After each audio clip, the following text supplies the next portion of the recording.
Selamat pagi, salam sejahtera untuk kita semua. Ya, bagaimana kabarnya teman-teman sekalian, adik-adik sekalian? Baik ya. Ya, jadi pada pagi hari ini kita berjumpa lagi ya. Ya, dalam web yang ketiga untuk mata kuliah kita keamanan jaringan untuk ST SI 4404.57 ya. Jadi kelas 57. Ya, sebelumnya kita sudah masuk juga telah melaksanakan juga ya untuk web yang kedua. Ya, yang kita sudah bahas juga di web yang kedua itu ya tentang firewall dan network address translation. Ya, untuk web kita yang ketiga ini kita akan coba membahas tentang materi kriptografi ya, tentang kriptografi, baik itu kriptografi yang sifatnya simetris ya maupun asimetris. Ya, sebelum kita memulai, alangkah baiknya kita bagi adik-adik sekalian untuk mengambil posisi yang senyaman mungkin ya, kemudian diniatkan untuk menerima materi dan tentunya ya dibuat ya se-enjoy mungkin ya untuk pembelajaran kita pada pagi hari ini. Oke,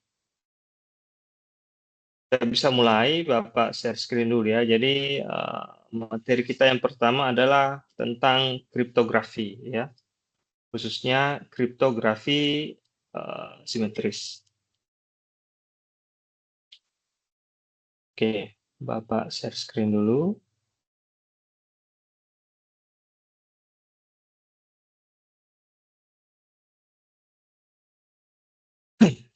Ya, untuk materi kita ini itu kalian bisa lihat ya pada aktivitas belajar 9 dan 10 ya. Di 9 ada kriptografi simetris. Nah, ini Bapak juga sudah tambahkan di situ infografis ya atau materi pengayaan di aktivitas belajar 9 dan 10. Ya, karena kalau kita bahas saja yang ke-10, nah itu rasanya kurang lengkap ya. Jadi kita bergeser sedikit ke kriptografi yang sifatnya simetris ya. Jadi ada dua model kriptografi, ada yang simetris dan ada asimetris.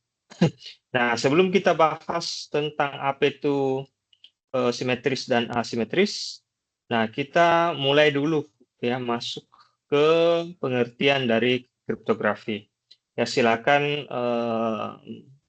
adik-adik sekalian atau teman-teman sekalian atau Bapak Ibu sekalian ya bisa mendownload materinya. Nah, kemudian Bapak akan share screen lagi ya untuk PPT-nya ya.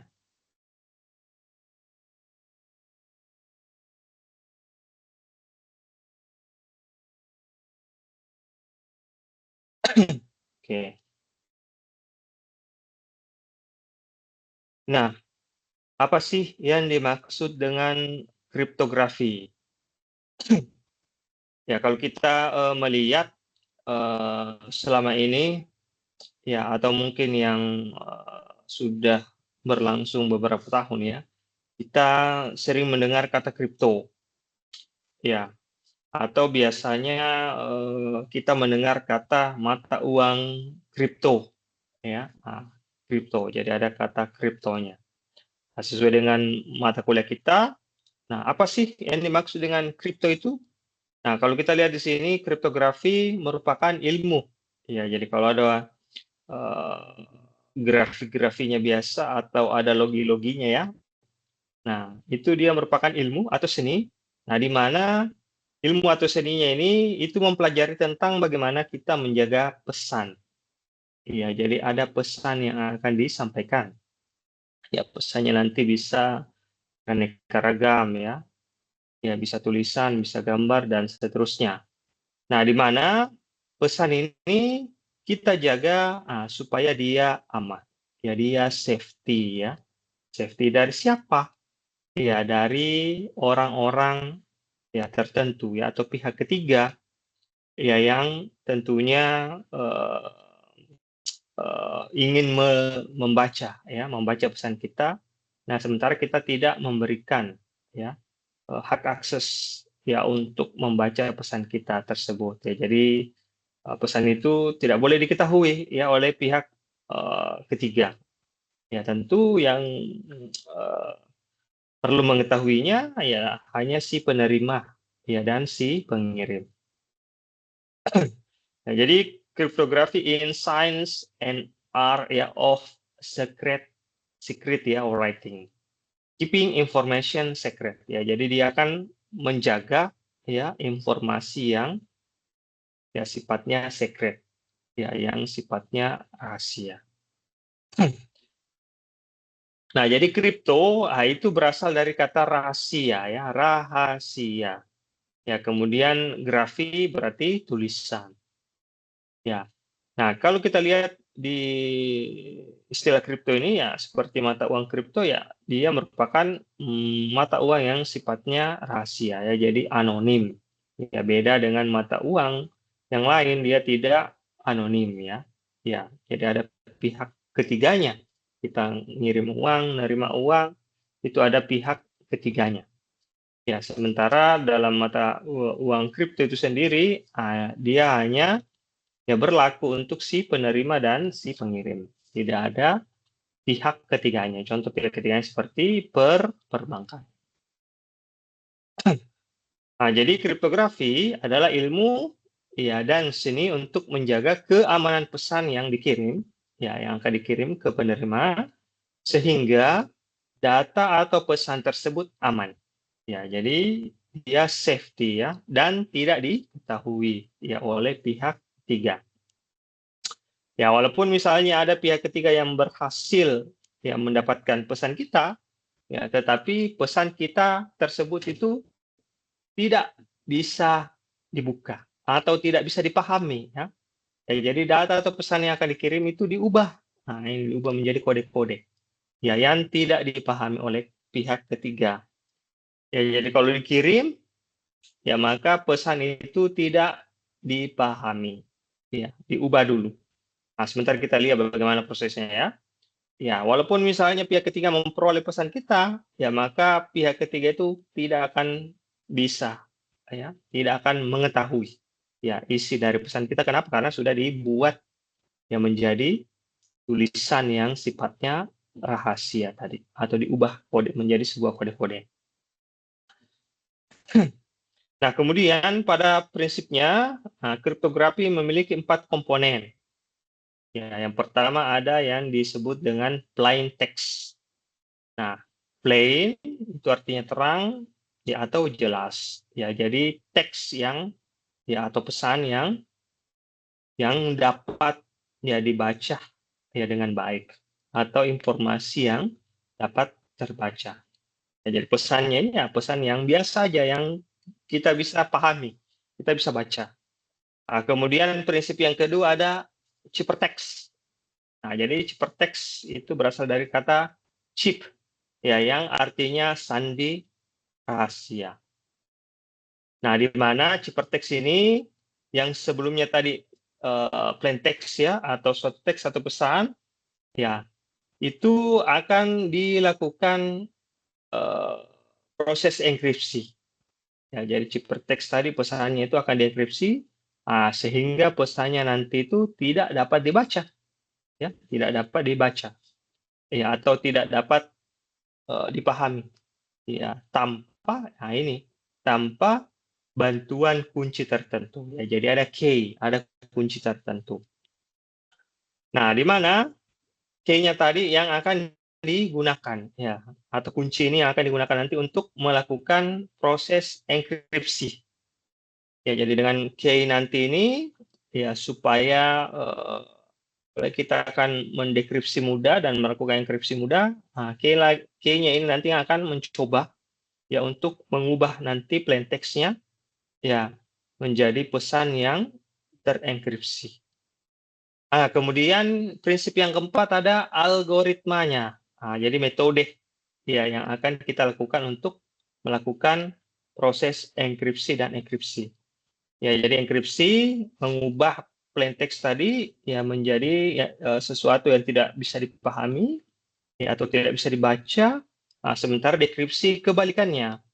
Ya, sesuatu yang tidak bisa tadi dipahami atau tidak bisa dibaca, dengan key tadi diubah kembali seperti semula. Ya, menjadi sebuah plain text. Oke, kita lanjut ya. Kemudian untuk kunci dari sebuah kriptografi itu dibedakan ada dua. Ada yang sifatnya kunci simetris, ya, dan ada sifatnya kunci asimetris. Ya, bagaimana maksudnya, Pak? Kenapa bisa dua? Ya, kalau kita berbicara simetris, ya, kalau kita bercermin, ya tentu posisi misalnya wajah kita, ya, itu akan sama persis, ya, dengan apa yang ada di cermin. Ya. Sementara untuk asimetris dia tidak sama. Ibaratnya kalau kunci simetris, ini akan kita bahas ya di slide ini, itu dia kunci ya di sini untuk membuka atau melakukan enkripsi dan melakukan dekripsi itu sama. Ya, jadi kuncinya sama ya. Jadi enkripsi ketika kita mau mengubahnya dari plain text ke ciphertext, nah itu dia menggunakan KA misalnya. Sementara untuk kita ubah kembali dari ciphertext ya ke plain text dengan proses dekripsi, nah itu menggunakan kunci A tadi. Nah, sementara untuk asimetris dia berbeda kuncinya.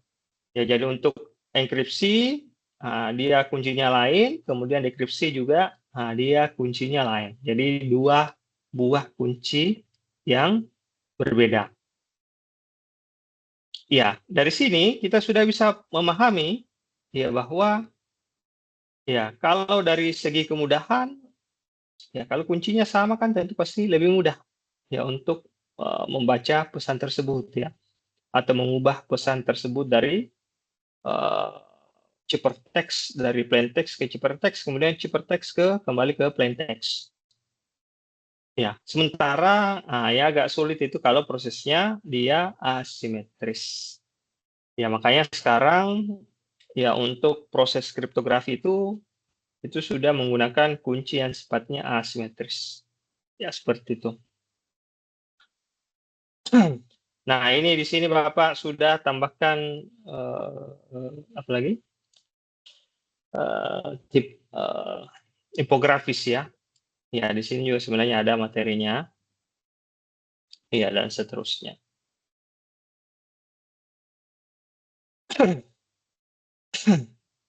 Nah, di sini ada infografis sebelumnya ya. Jadi kriptografi simetris itu ya penerima ya dan pengirim kunci itu memiliki kunci yang sama. Jadi kunci dari penerima dan pengirim itu kuncinya sama. Ya, kemudian ya karena dia sama kuncinya maka prosesnya dia bisa lebih cepat dan cocok untuk data yang jumlahnya besar. Ya, jadi di sini kita lihat misalnya di sini ada kemudian nanti akan kemudian dia akan berubah ya menjadi taruhlah misalnya di sini menjadi hex ya atau teks yang acak. Tadi ini digunakan kembali untuk melakukan proses dekripsi. Ya, sini ada ciri-cirinya jadi kunci yang sama untuk melakukan enkripsi dan dekripsi. Kemudian dia prosesnya jauh lebih cepat ya. Sementara kalau enkripsi itu dia jauh lebih lambat. Nah, tapi sebenarnya ini bergantung lagi dari kemampuan pemrosesan ya dari device kita. Ya, sekarang kan sudah device-nya sudah canggih-canggih semua ya. Jadi proses enkripsi biasanya dengan menggunakan asimetris juga sudah cepat. Tapi jelasnya pasti lebih cepat kalau yang simetris. Nah, yang pertama ada yang disebut dengan Caesar ya, sesar, ya, sesar Ciper. Nah, ini menarik, Bapak coba pindahkan dulu lagi. Ya, sejarahnya ya. Ya, sejarahnya sesar. Stop dulu.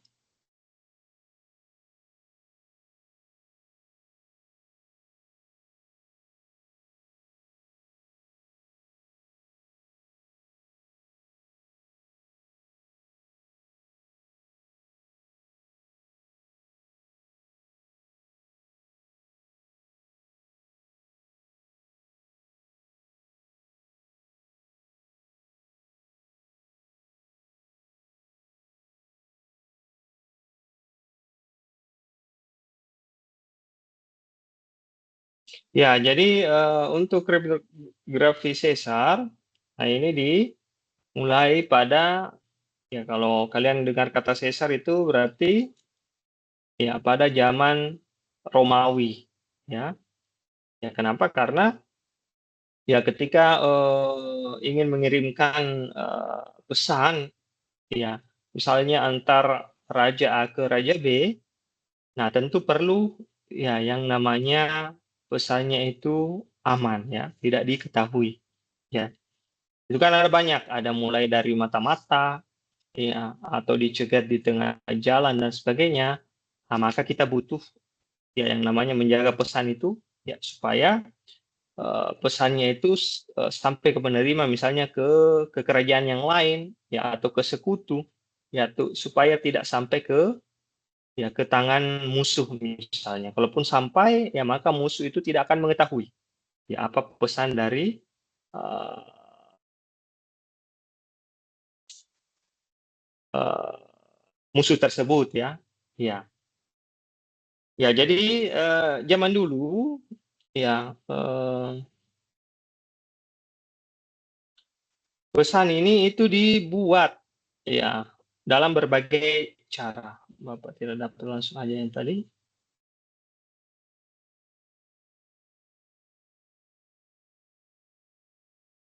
Ya, dibuat dalam berbagai cara. Nah, salah satunya adalah, ya bagaimana, contoh ya, contoh, ya sebuah batang, ya atau kayu misalnya, atau bambu misalnya, nah itu nanti dia dililitkan. Ya dililitkan, ya taruhlah, lilitkan berupa kain misalnya, ya, atau kertas, kemudian nanti diberikan pesan ya, pesan di situ. Misalnya, hari ini kita akan bertemu, ya di tempat ini jam sekian. Ya jadi ada harinya, kemudian ada tanggalnya, dan ada jamnya. Oke, Bapak coba gambarkan dulu ya, sini aja, mudah-mudahan bisa.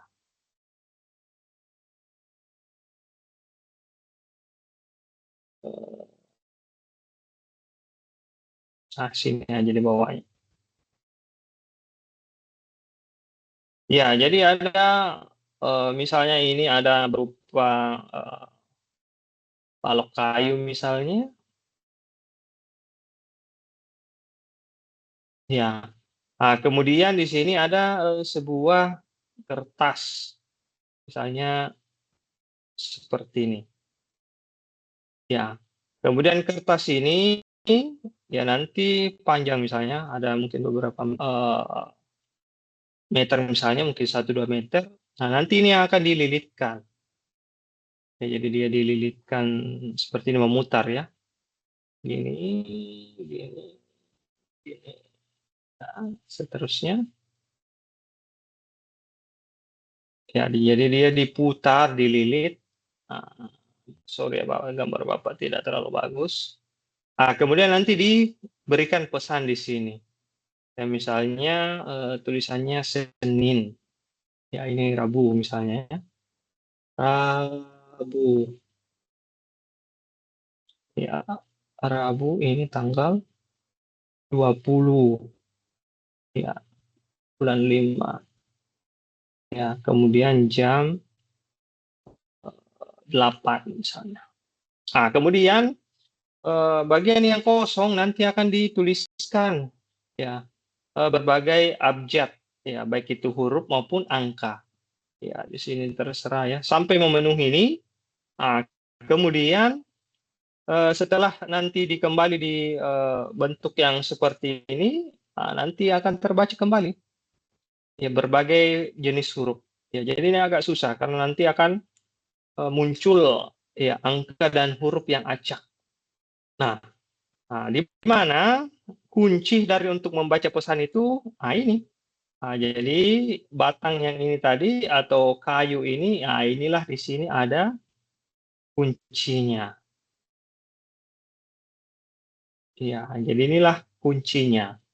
Kemudian ini tadi pesannya ya, pesannya yang sudah berubah menjadi ciphertext. Ciphertext.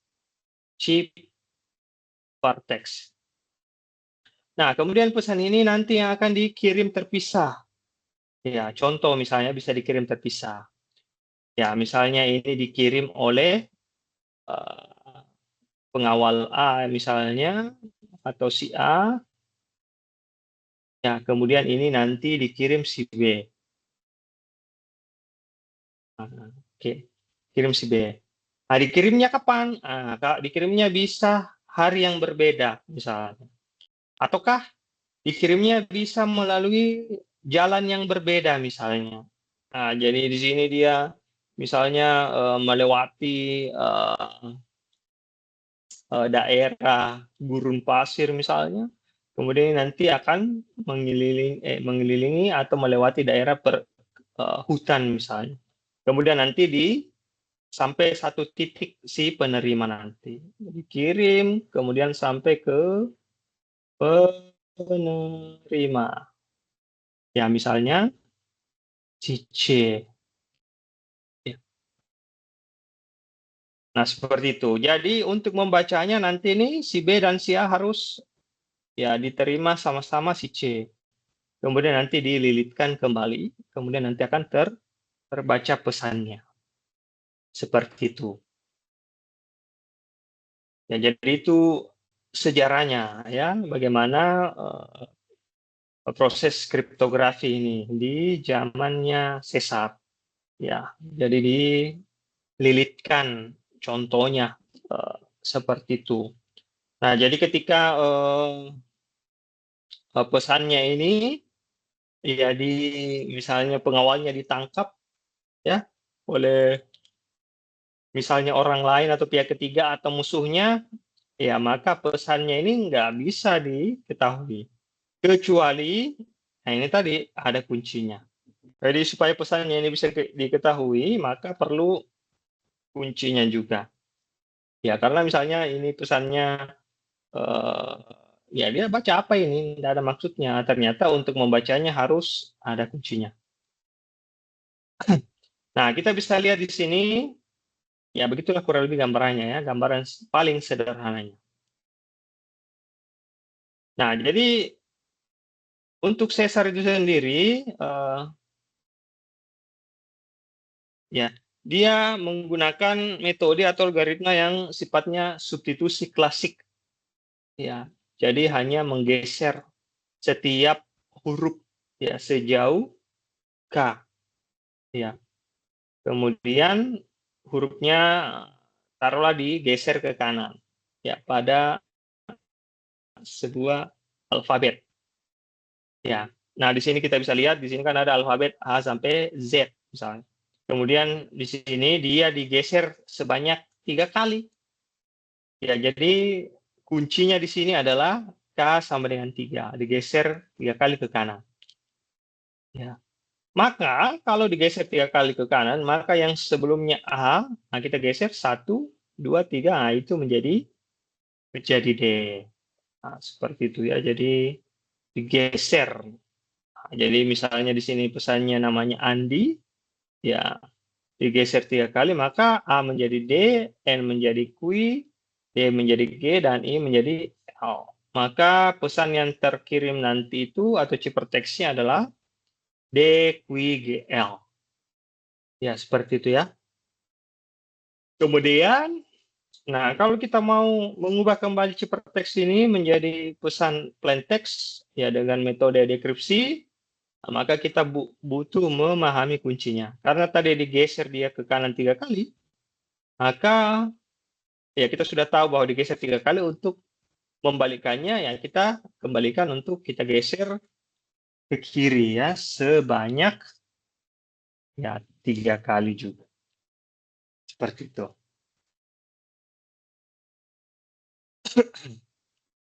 Jadi sangat mudah dipahami. Ya, jadi sangat sederhana. Nah, kekurangannya, nah ini sangat mudah untuk dipecahkan ya dengan menggunakan brute force. Ya, jadi dia tidak aman untuk penggunaan modern. Nah, ini untuk yang sesar. Kita cepat saja ya. Kemudian ada Vigenere. Nah, kalau Vigenere itu dia substitusi polialfabetik ya dengan menggunakan kata kunci ya untuk ya menentukan pergeseran huruf. Iya. Nah, kita bisa lihat di sini ada plain text-nya, data aman, data aman. Kemudian ini kuncinya. Nah, tadi kan kalau digeser ini kan digeser 3 kali. Kalau ini tidak. Ya digeser. Ini yang D digeser 10 kali, A digeser di sini. Ya, jadi kata kuncinya itu kunci. Ya. Jadi kuncinya itu menggunakan kata kunci UN. Ya, supaya ini. Jadi kita sudah mengerti bahwa nanti kalau K itu ternyata digeser 10, U digeser 20, N digeser 13 dan seterusnya. Ya, jadi ini kunci. Ya, ini yang diulang ya sampai di sini. Kunci kun. Nah, semua kemudian ini yang digeser berdasarkan ya. Atau misalnya amankan di sini ya, amankan. Nah, bisa amankan. Nah, jadi dia digeser A tidak digeser, M digeser berapa kali dan seterusnya. Nah, sehingga nanti ciphertext-nya seperti ini. Nah, tentunya ini lebih aman lagi ya karena ada ya K-nya ini itu berupa huruf tadi ya yang masing-masing tadi ini setiap hurufnya digeser berbeda-beda. Ya. Nah, tetapi ini masih ya lebih masih bisa dilakukan pemecahan ya. Nah, tetapi setidaknya lebih aman daripada sesar.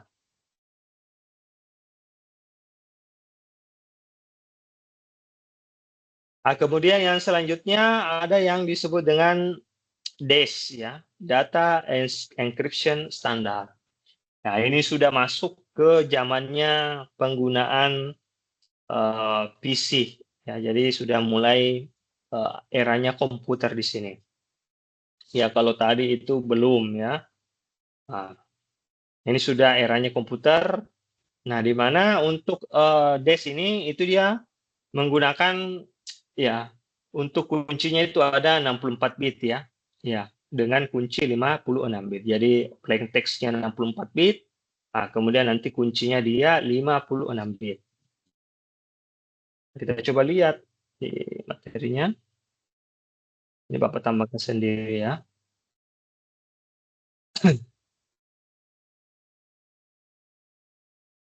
Nah, ini ada rumusnya ya. Jadi EI itu karakter hasil enkripsi, kemudian karakter pesannya di sini ditambahkan dengan karakter kunci mod 26. Jadi 26 ini adalah ya alfabet ya. Jadi A sampai Z ya. Jadi 26 karakter mod 26. Ini contohnya tadi. Kemudian DES. Jadi dia algoritmanya simetris juga pada awalnya 56 bit ya. Nah, ini tentu masih lebih bagus ya daripada yang sebelumnya. Ya, kemudian DES itu mengenkripsi 64 bit plain text menjadi 64 bit ciphertext dengan menggunakan tadi kunci 56 bit.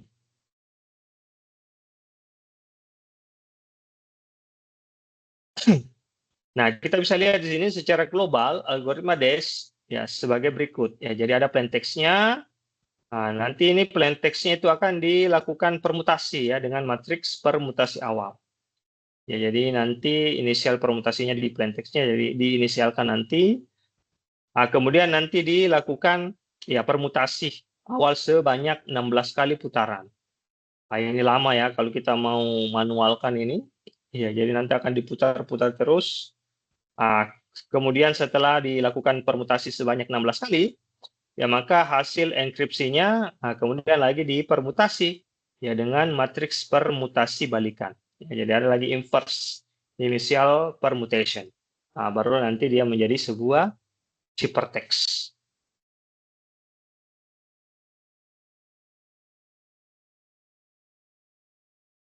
Nah, ini ya, jadi dia nanti di sini ini plain text-nya, kemudian nanti dia dipermutasi ya dengan 16 kali putaran dengan menggunakan tadi kunci 56 bit ya.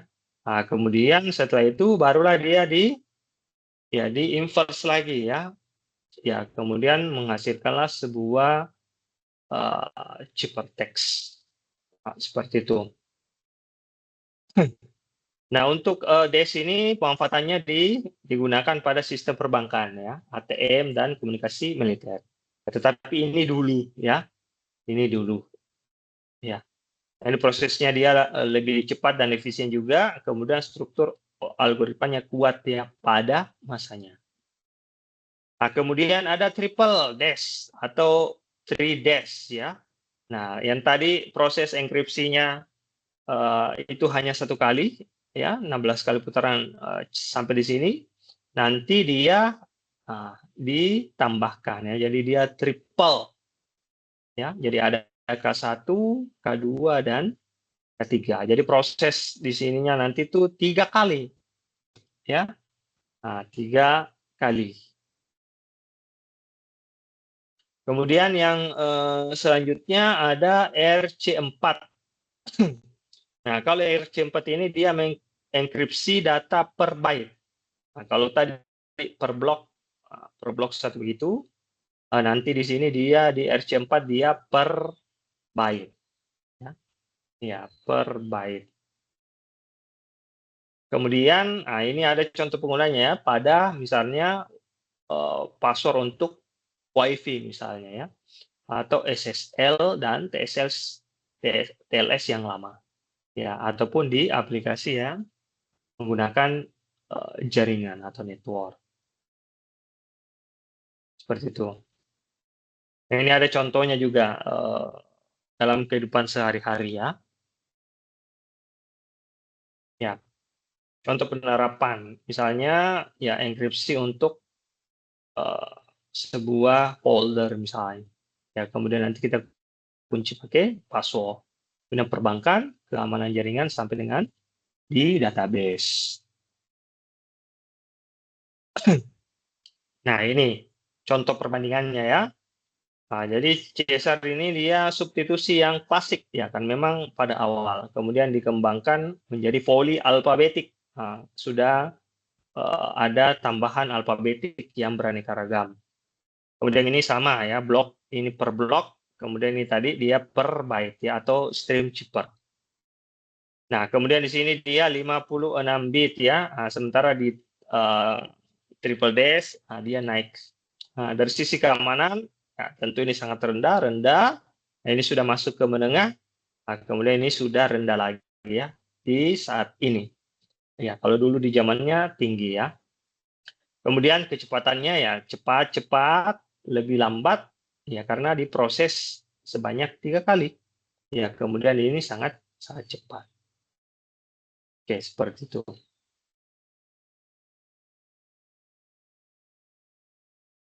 Kita lihat lagi di sini.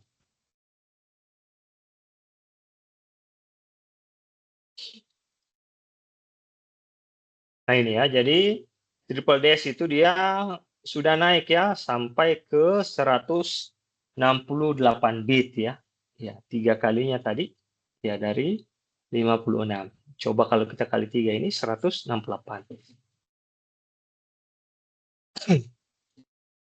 Nah, di sini ada penjelasannya ya. Silakan dibaca dan dipahami dengan baik. Jadi nanti di plain text tadi karena 3 kali, maka yang pertama itu adalah K1 dulu ya, atau kunci eksternal pertama, ya dengan menggunakan tadi algoritma DES. Sehingga menghasilkan pra-ciphertext pertama. Jadi ada pra-ciphertext. Ya, ini yang pertama. Kemudian yang pertama tadi dilakukan lagi ya dengan dienkripsi lagi dengan menggunakan kunci kedua. Ya, atau pra-ciphertext yang kedua. Nah, kemudian tahap terakhir pra-ciphertext yang kedua dienkripsi lagi atau diolah kembali ya dengan menggunakan kunci yang ketiga. Nah, inilah yang disebut dengan ciphertext. Nah, sudah menjadi C ya. Seperti itu. Bagaimana proses dekripsinya? Ya karena asimetris ya, dibalik aja ya. Nah, jadi pakai ini dulu, pakai ini, kemudian seperti ini.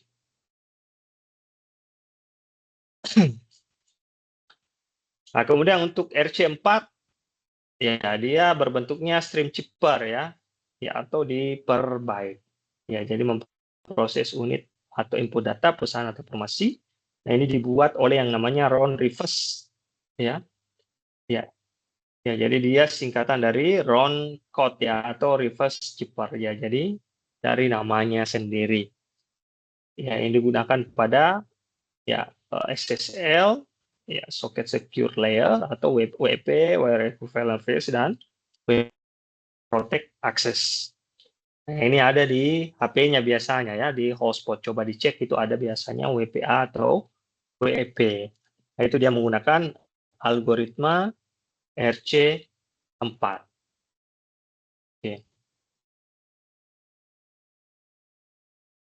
Nah, selanjutnya, karena waktu kita tidak terlalu lama, kita lanjut lagi ke algoritma yang sifatnya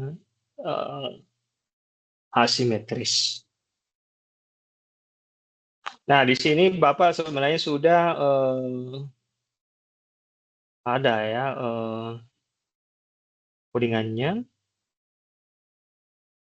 Nah, ini sudah ada codingannya di sini, sudah Bapak bikin ya untuk ke semuanya ini ya. Nah, ini ada Caesar, ada Viginere, ada dash, ada triple dash, RC4.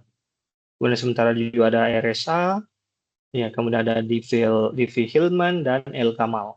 Kemudian ada tambahan lagi di sini ada XO, Railfence, B4 dan seterusnya.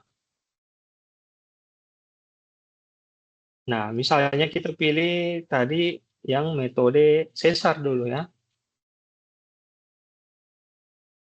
Ya kita misalnya masukkan Caesar, nah kita pilih metode enkripsi.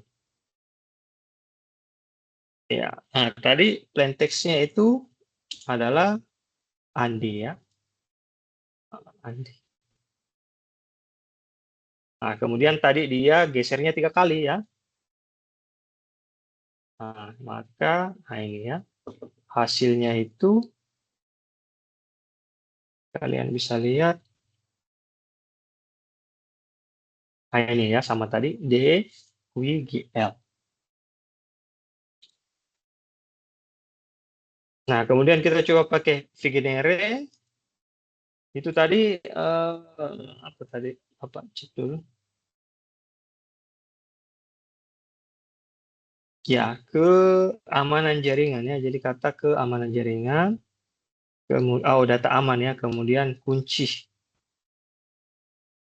Ya, kita pilih enkripsi, kemudian plain text-nya tadi data aman. Kemudian kata kuncinya kunci. Nah, maka hasilnya ini ya. Iya, seperti itu. Ya, sama yang tadi ya. Silakan dicek.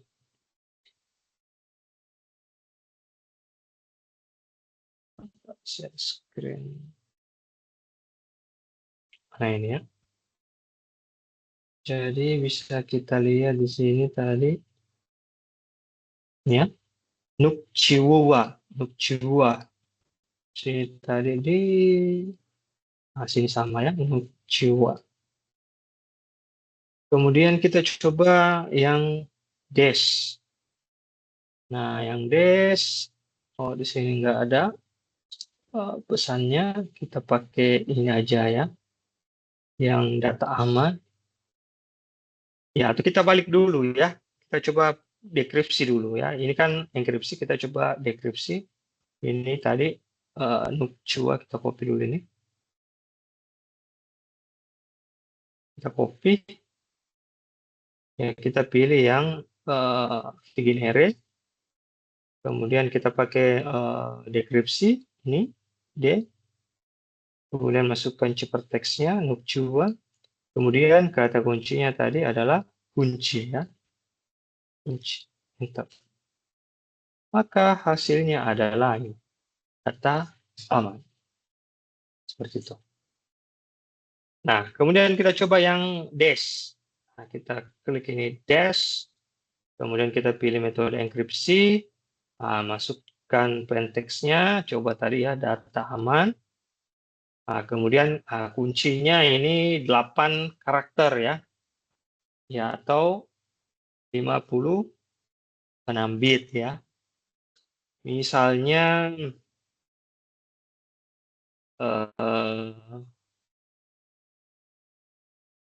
ya 1 2 3 4 5 6 7 8 aja. Kemudian enter. Oke, kita lihat. Nah, hasilnya ini seperti ini. Oke. Nah, kalau kita balik, oke, kita pilih yang dash, kemudian kita pilih dekripsi, ciphertextnya tadi ini, kemudian kata kunci tadi 1 2 3 4 5 6 7 8. Ya, maka hasilnya adalah ini. Ya, jadi sudah bisa didekripsi. Ya. Kemudian kurang lebih triple dash juga seperti itu. Ya, kita pilih enkripsi, data aman. Kemudian ini ya, jadi dia 24 karakter ya, atau 168 bit. 1, 2, 3, 10 ya. 10 lagi, 1, 2, 3. Ya, maka hasilnya seperti oke. Ini akan berbeda ya dengan ciphertext. Kemudian yang terakhir untuk algoritma simetris ada RCA. Kita pilih enkripsi, masuk ke teksnya, data aman, kemudian kuncinya, ya sembarang aja. Misalnya tadi kunci, maka hasilnya dia hex. Seperti oh, seperti itu. Ya, kemudian ada sebentar RSA, Diffie Hellman, dan El Gamal. Oke, kita masuk ke penjelasannya terlebih dahulu.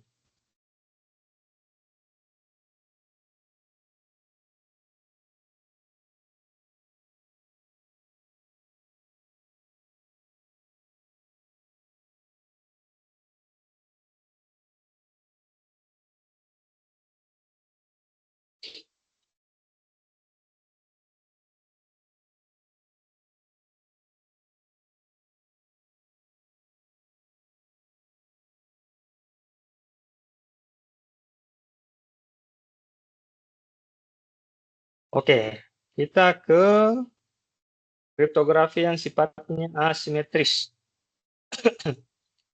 Ya, kita sudah jelaskan tadi sebelumnya ya bahwa kriptografi asimetris itu ya dia memiliki ya kunci yang berbeda ya atau sepasang kunci kriptografi yang berbeda. Ya. Kemudian kunci yang berbeda tersebut ya walaupun misalnya dia mengalami perbedaan ya tetapi secara matematis ya secara matematika atau matematis itu ada kaitannya. Nah, di sini kita coba lihat ada 3 algoritma ya yang menggunakan kunci asimetris di sini. Ya, yang pertama ada RSA ya, kemudian ada Diffie-Hellman dan ada El-Gamal. Nah, kita lihat di sini infografisnya.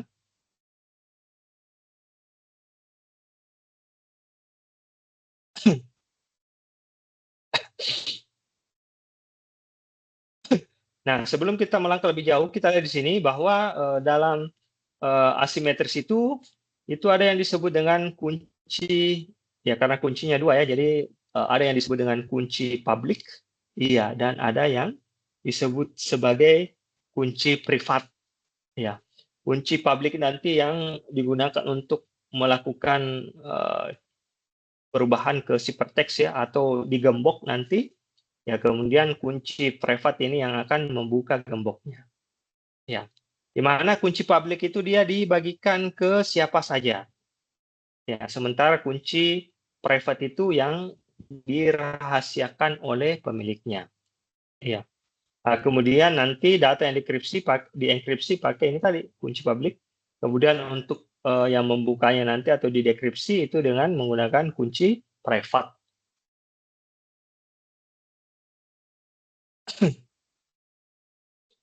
Nah, jadi walaupun misalnya kita mengetahui ya ciphertext-nya apa dan kunci publiknya apa, tetapi ketika kita ingin membaca pesannya, ya yang sebelumnya berupa ciphertext itu akan tidak bisa ya, tidak bisa kita baca karena kita butuh yang namanya kunci private. Nah, jadi kunci yang dibagikan itu adalah kunci publik, sementara kunci private ini yang dirahasiakan.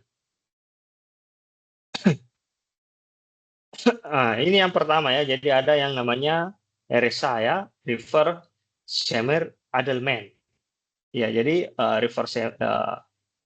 apalagi RSA ini itu sebenarnya gabungan dari 3 orang ya. Ya, jadi ada yang namanya round reverse. Nah, ini yang pertama tadi yang eh, pakai RC4 ya di algoritma simetris. Ya. Kemudian ada Eddie Shemir dan ada Len Edelman. Nah, jadi dari ketiga orang ini diambillah masing-masing namanya. Ya, namanya yang diambil dari nama yang di belakang. Ya, jadi RSA, reverse, S-nya Shamir, dan Edelman itu adalah Len Edelman. Ya, jadi hanya itu adalah menjadi RSA.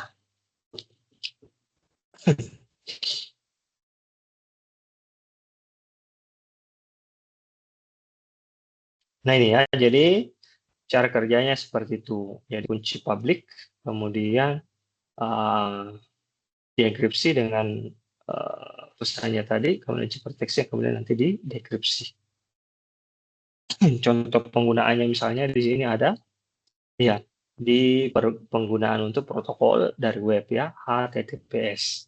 Ya, jadi browser menerima kunci publik dari server, ya, jadi browser nanti akan menerima kunci publik server, kemudian nanti dia akan mengenkripsi datanya.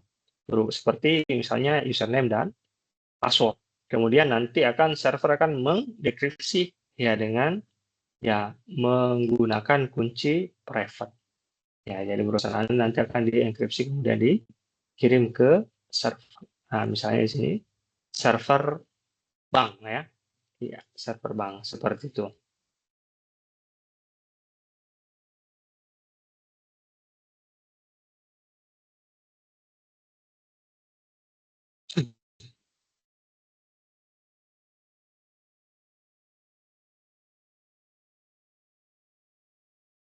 Nah,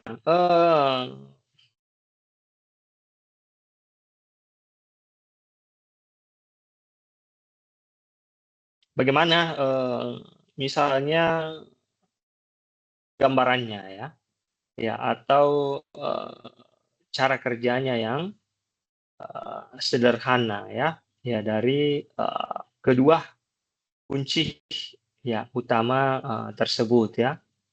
Ya, misalnya tadi ya yang sederhana itu ada RSH tadi ya. Ya, kemudian sebentar di V. Hillman dan El Gamal. Nah, kita lihat yang di PowerPoint kita. Oh, sorry. Nah, ini.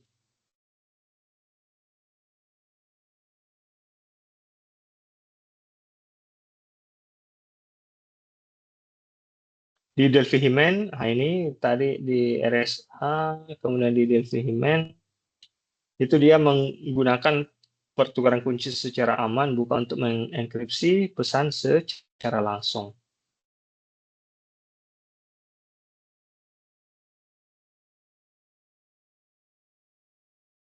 Dulu ya, Bapak materi PPT-nya yang lain.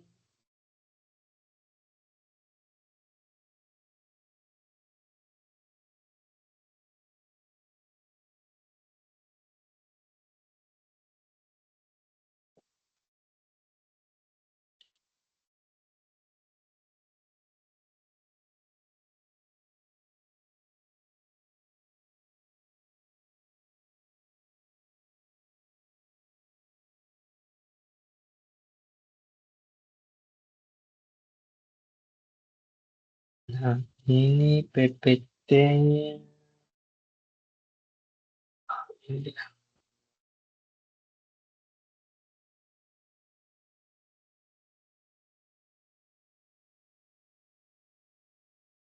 Oke.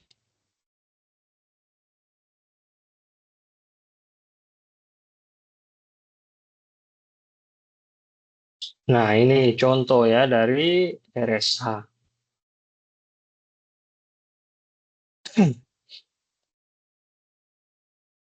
Nah, jadi misalnya untuk prosesnya, ya ini kita percepat aja. Nah, jadi caranya untuk memilih pasangan kunci, nah, jadi di sini ada dua bilangan prima. Jadi kita akan memilih dua bilangan prima A dan B.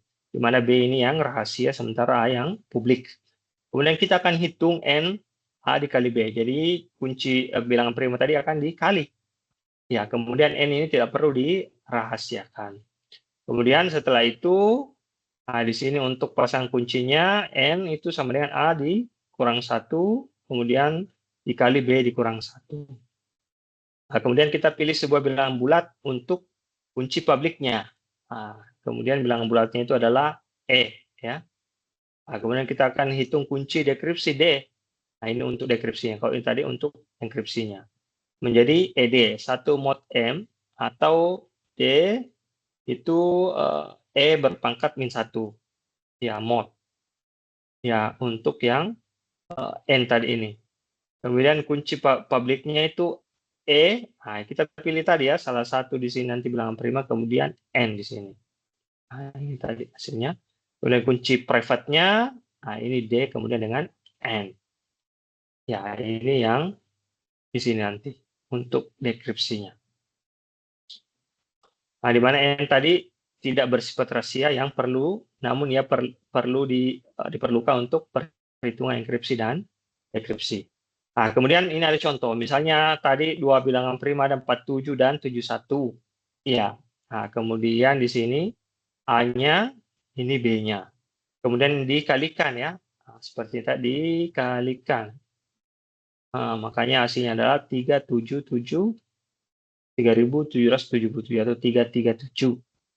Kemudian ini untuk notasi N-nya, A dikurang 1 dikali B dikurang 1. Nah, kemudian 3.220. Kemudian kita pilih kunci publik lagi, E ya. Sini 79. Yang relatif prima. Nah, jadi dia relatif prima dari angka yang ini.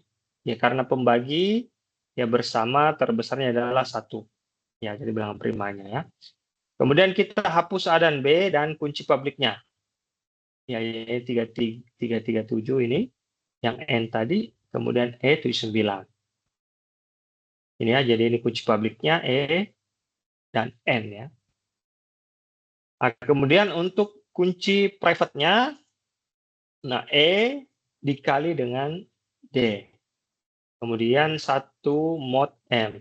Nah, jadi D, kemudian di sini tadi, ini ya, E berpangkat min 1. Nah, kemudian di sini, dan seterusnya. Ya. Kemudian, ya hasil dari nilai D-nya itu adalah 1019. Nah, inilah untuk kunci private-nya ya, untuk melakukan dekripsi. Nah, misalkan di sini ada plain text-nya M ya, ya di mana isinya itu adalah hari ini. Ya.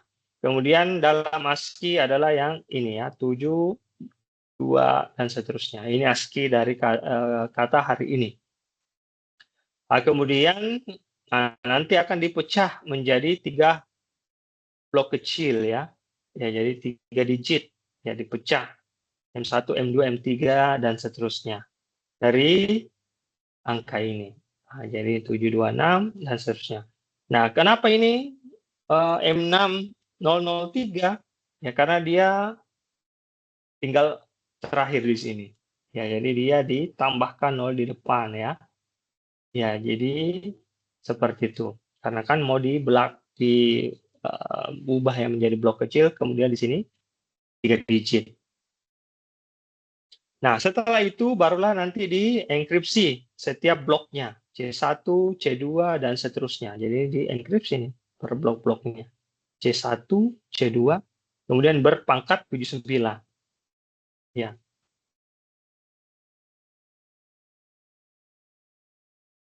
Dan seterusnya. Ya, mod 337 seperti yang sebelumnya tadi ini ya. Nah, ini. Kemudian dilanjut-lanjut lagi, nah, maka hasil keseluruhan dari ciphertext-nya ini adalah seperti ini. Ya. Nah, kemudian didekripsi pakai kunci private dan seterusnya kembali ke hari ini. Nah, mari kita coba ya. Jadi ada spasinya dan ada huruf besarnya ya. Apakah akan sama ya dengan aplikasi yang Bapak bikin? Mudah-mudahan sama. Kalaupun misalnya dia tidak sama, berarti ada kesalahan di codingannya, Pak. Kita coba yang RSA ya, di sini ada 6. Kita pilih yang angka 6, kemudian kita ambil yang dekripsi, enkripsi maksudnya.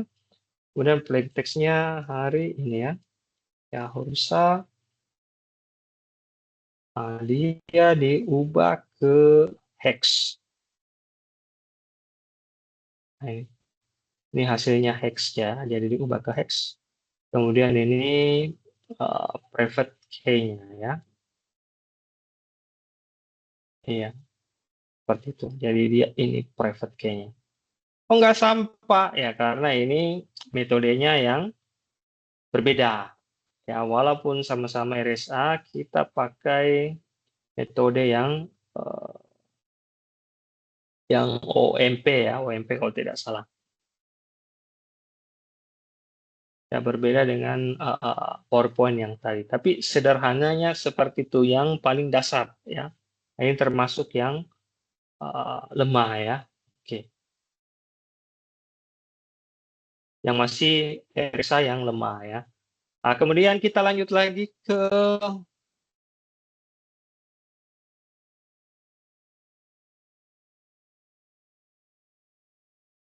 Diffie-Hellman. Nah, kalau Diffie-Hellman itu terjadi pertukaran kunci ya secara aman. Ya, tetapi pertukarannya ini bukan untuk mengenkripsi pecahan secara langsung. Nah, kita lihat di sini ya. Ada si A dan ada si B ya. Ya, jadi ada si A dan ada si B.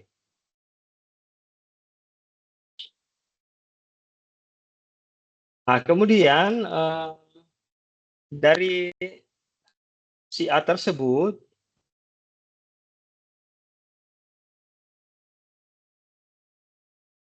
itu akan melakukan nanti pertukaran kunci ya. Jadi saling menukarkan ya antara si A dan si B. Ya, kenapa terjadi pertukaran? Ya, supaya itu jauh lebih aman lagi. Ya. Jadi kedua pihak itu akan bisa membuat kunci rahasia bersama. Nah, di mana misalnya di sini si A nanti akan memilih ya angka. Angka sama dengan B berpangkat A. mod P. Ya. Kemudian untuk si B juga seperti itu ya. KA berpangkat B. Nah, jadi sini tadi B berpangkat A, kemudian sini A berpangkat B, mod B. Nah, kemudian sini A itu akan mengirim ya G berpangkat A mod P. Nah, ini untuk yang kunci publiknya. Ya, ditukarkan ya kunci publik. Nah, kemudian kunci rahasianya juga di sini ya untuk yang selanjutnya. Ya, jadi saling bertukar kunci dalam mengirim pesan. Ya, jadi kunci publiknya yang A dikirim ke B, kemudian begitupun si B nanti mengirim ke A. Nah, begitupun nanti untuk ya kunci private-nya seperti itu.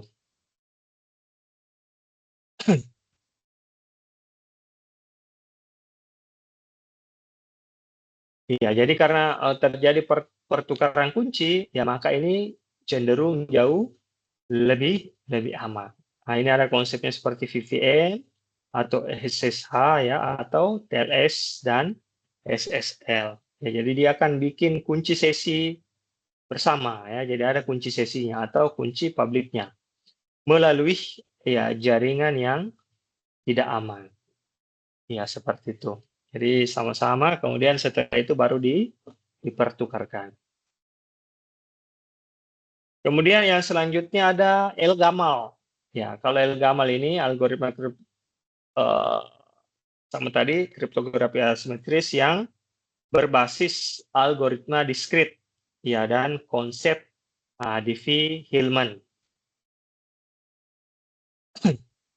Nah, jadi kunci penerima kunci publik untuk penerima kemudian nanti akan dienkripsi ya sama tadi, kemudian ciphertext kemudian dekripsi. Ya, jadi dia berbasis algoritma diskrit. Ya, misalnya di sini algoritmanya pakai PGP ya, ya atau tanda tangan digital ya, atau signature ya. Jadi ada PGP. Nah, dibanding yang lain untuk RSA ini dia cenderung jauh lebih besar ukurannya ya dibanding RSA. Jadi Elgamal ini lebih besar. Tentu dia akan lebih lambat ya, tetapi dia bisa lebih fleksibel. Nah, ini. Jadi kalau perbandingannya, kalau RSA, enkripsi dan tanda tangan digital. Ya, jadi sama tadi Elgamal. Kemudian Diffie-Hellman dia pertukaran kunci. Ya. Nah, kemudian pertukaran kunci yang aman tanpa mengirim kunci rahasia. Jadi tadi ada sesi bersamanya ya. Jadi kunci publik yang ditukar. Nah, kemudian contoh penggunaannya di sini ada. Kalau RSA pakai di protokol HTTP atau sertifikat digital. Ya, bisa juga email. Kemudian Diffie-Hellman dia di VPN, SSH atau TLS dan SSL. Kemudian Gamal untuk di PGP, enkripsi email dan tanda tangan digital. Nah, setelah itu mari kita coba ya di sini ya. Nah, kita coba dulu yang RSA tadi. Ya, kita coba enkripsi misalnya UT saja ya. Ya, UT. Nah, maka ini ini ya. Ini hexnya, hasilnya berapa hex, kemudian ini kunci private-nya. Nah, bagaimana kalau kita coba balik? Kita pilih yang 6, kemudian kita pilih dekripsi. Nah, ini ciphertext hex-nya, kita copy dulu ini. Nah, ini kan susah diolah ya kalau secara manual. Ya, susah kalau mau dihitung manual ya. Tapi bisa. Nah, kalau kita enter, masukkan kunci private-nya. Nah, ini tadi kunci private.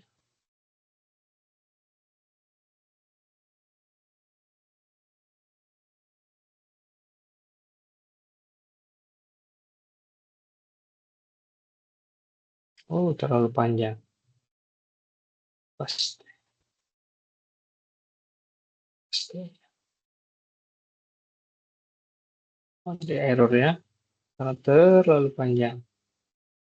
Ya, seperti itu. Nanti hasilnya akan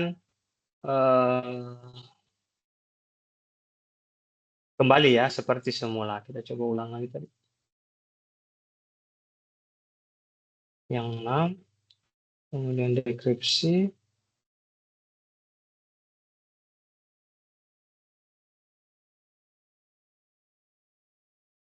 Oh, terlalu panjang untuk kunci private-nya. Kita Ctrl C aja dulu. Ya, kita pilih dulu tadi ini, RSA, kita coba enkripsi dulu, kemudian Ctrl C, sorry, nomor 6, enkripsi, plaintext-nya UT. Oke, kita coba balik, nomor 6, kemudian dekripsi. Nah, kita masukkan hex-nya tadi, ini ya, sampai dengan sini.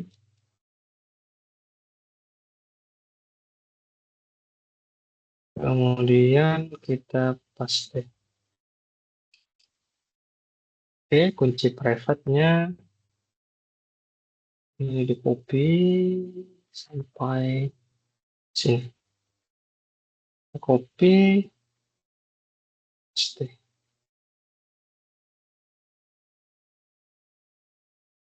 Oh, nggak bisa. Terlalu panjang. Ya, ini masih ada. Ya, harusnya sampai di sini. Belum sampai di sini. Kita coba pakai terminal aja yang coba bisa nggak di sini?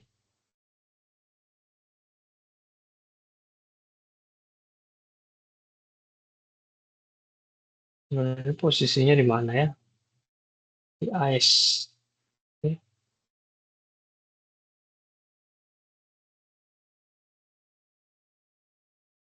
Nah, ini kemudian kita jalankan ini aplikasinya cryptography.py Python.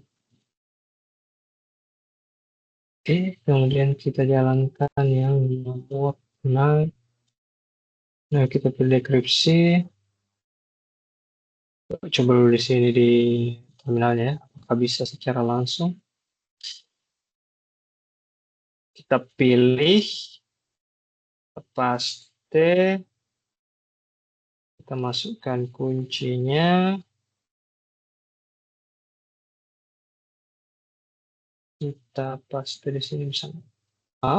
Nggak bisa juga. Ya, terlalu panjang. Sama. Ya, kurang lebih seperti itu prosesnya.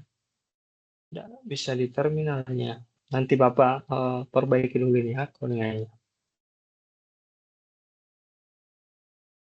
Kemudian kita ke ini tadi ya, Bapak tampilkan di sini itu sama juga. Terlalu panjang. Oke. Kita coba lagi yang dulu.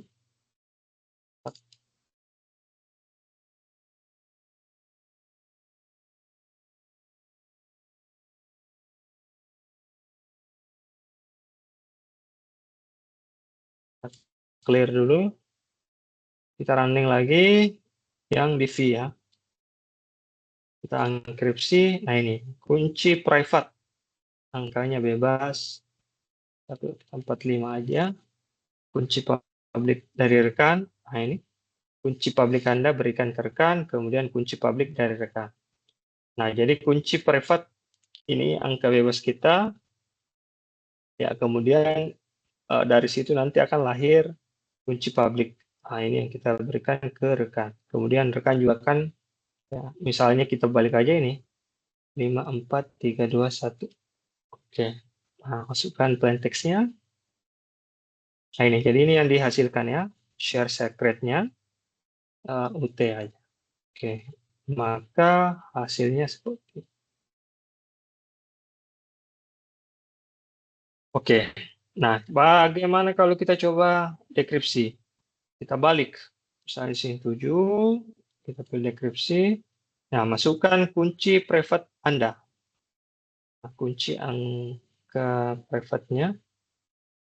Ini tadi kunci publiknya, G-nya, ya. Itu tadi kunci publik ini yang bebas. 1, 2, 3, 4, 5.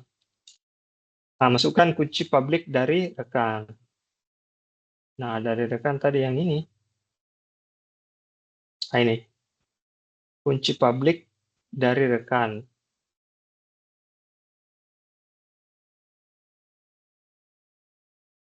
Kunci publik dari rekan. Oh, ini 5, 4, 3, 2, 1 ya. 5, 4, 3, 2, 1. Oke. Masukkan ciphertext-nya. Nah, ini ciphertext-nya. Kemudian kita paste. Enter. Maka, nah, ini hasilnya. Oke. Iya. Kemudian yang terakhir, Elgamal. Kita coba enkripsi. Sama kunci publik penerima. 1, 2, 3, 4, 5. Dan teksnya itu sama tadi UT aja. Nah, maka hanya ciphertext-nya untuk yang A, kemudian yang gabungan ini. Ya, jadi kita lihat tadi di bagian sini ya. Ya, dia pakai algoritma diskrit ya, dan konsep Diffie-Hellman.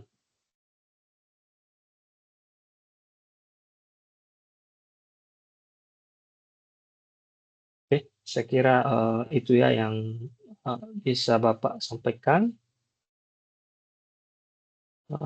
pada hari ini. Kalau kita lihat slide-nya lagi, ya sudah selesai.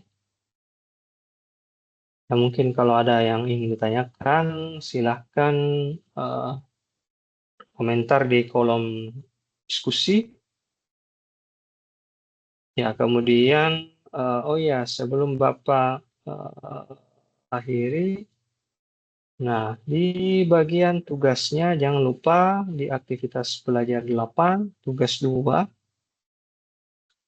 Nah, ini sudah ada ya submit 3 ya. Jadi baru 3 yang submit. Itu Bapak sudah periksa 2. Nah, silakan segera dikumpulkan. Ini masih ada lagi 1 yang Bapak belum periksa. Segera dikumpulkan, itu paling lambat tinggal 5 hari lagi ya. Paling lambat tanggal 25 Mei. 3 Senin depan ya, sebelum Lebaran ya, atau Idul Adha. Silakan dikumpulkan secepat mungkin. Ya, supaya kalau ada perlu koreksian, nanti Bapak koreksi. Ya, karena ada kemarin sebelumnya beberapa yang butuh dikoreksi. Ya, entah itu linknya bermasalah dan sebagainya, ataukah tugasnya yang tidak menyesuaikan dengan panduan. Ya, tidak sesuai dengan instruksi atau panduan. Kemudian setelah itu kalian nanti tugas yang ketiga. Ya, jangan lupa tugas yang ketiga di situ ada tugasnya di kerja, kemudian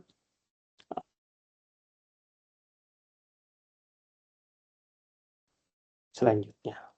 Ya, tab yang keempat. Ya, mungkin itu saja ya yang hari ini. Ya, silakan kerjakan dengan jari, ya didengarkan materinya ya. Kalau ada yang ingin ditanyakan silakan ke form diskusi ya, atau bisa via message di sini. Ya, supaya ini betul-betul terpakai atau digunakan dengan baik. Sekian dan terima kasih atas kesempatannya. Kalau ada yang kurang berkenan, mohon dimaafkan. Sukses selalu dan semangat belajar. Assalamualaikum warahmatullahi wabarakatuh dan selamat pagi menjelang siang.